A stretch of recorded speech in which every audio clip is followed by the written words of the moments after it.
Welcome to Astana Times Now.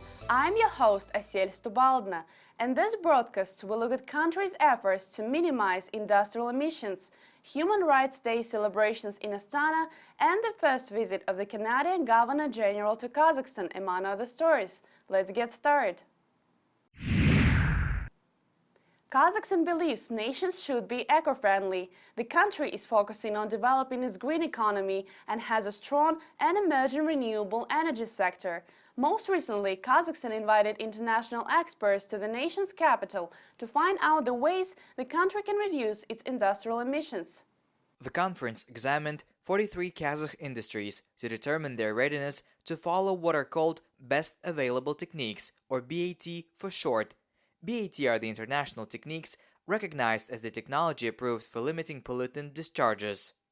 So what's important for Kazakhstan is to create a platform which involves a wide number of stakeholders in the process to establish BAT and BAT-associated emission levels. So that means including industry and NGOs in addition to the government in the process to identify these techniques, and also to ensure transparency of the process to identify BAT. Kazakhstan's International Green Technologies and Investment Center plans to develop 6 BAT roadmaps over the next 3 years to help industries transition to BAT principles. December 10 marked International Human Rights Day and the 70th anniversary of the United Nations Universal Declaration of Human Rights. Kazakhstan noted the date by recognizing people and organizations that have strengthened human rights in the country. Representatives of the diplomatic corps and international organizations in Astana gathered to award civil society organizations, government, and media representatives who have promoted human rights. Participants also noted the struggle for human rights continues around the world. Today it's no less important than it has been over these 70 years, because even if we, generally speaking, in Europe and beyond, we have been able to achieve a lot, but these achievements are also fragile.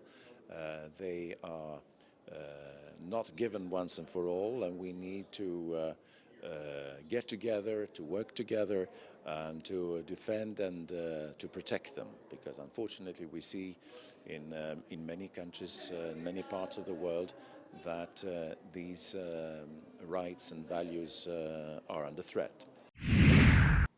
Some of Kazakhstan's top vocational skills students recently displayed their talents at the World Skills Kazakhstan tournament. More than 300 vocational skills students competed in Astana across 30 disciplines, including in skills such as welding, plumbing, and web design. Every year, the level of competition increases. The number of participants, sponsors, and experts also increases.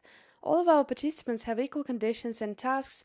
Using their talents and skills, they will design, sew, and present their garments. The winners of the national competition will represent Kazakhstan at the World Championship in Kazan, Russia in 2019. Canada's Governor General Julie Payette recently met in Astana with top Kazakh female government and business leaders. The trip was Payette's first visit to Kazakhstan. Payette took part in a roundtable in Astana that examined Kazakh women's participation in politics and the economy, among other sectors. She also watched the launch of Expedition 58, taking Canadian astronaut David Senjak and his crewmates Anne McLean and Oleg Kononenko to the International Space Station on a 6-month mission from Kazakh Baikonur Cosmodrome. Kazakhstan joined the December 1st World AIDS Day celebration by offering HIV testing in the nation's capital.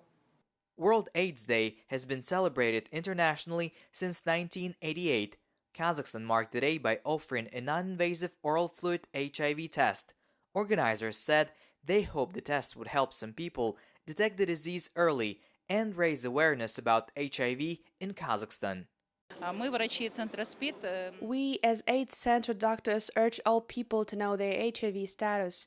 This is important to preserve health.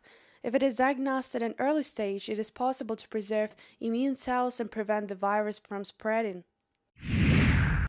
Thank you for watching Astana Times Now. Stay tuned and we will see you next week with the latest in Kazakh news.